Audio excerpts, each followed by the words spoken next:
दोघेही ट्रेकिंगचे शौकीन, पण यावेळेस त्यांचा शौक त्यांना कुठे नेणार आहे याची कल्पनाही नव्हती. पहिला धक्का रात्री 9 वाजता ते घाटात पोहोचले.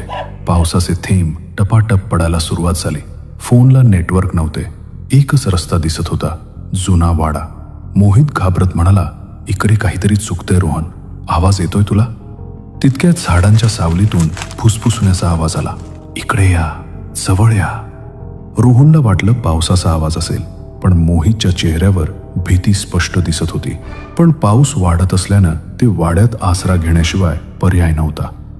वाड्यातील सावल्या, वाड्यात पाऊल टाकताच गारठा अंगावर आला. आतमध्ये तुटकी खिडक्या, कोळीचे जाळे आणि जणू कोणीतरी पाहत असल्याचा सतत येणारा भास.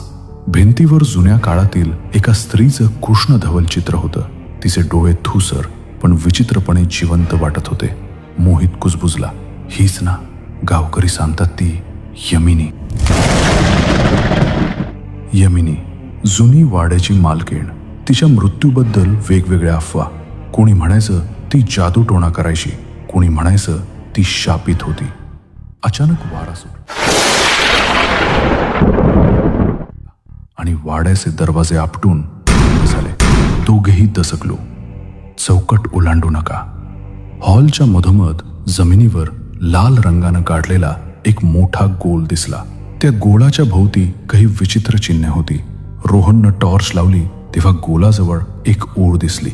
चौकट ओलांडू नका, अन्यथा जीव घेणा सापळा उघेल. मोहित मागे सरकत म्हणाला,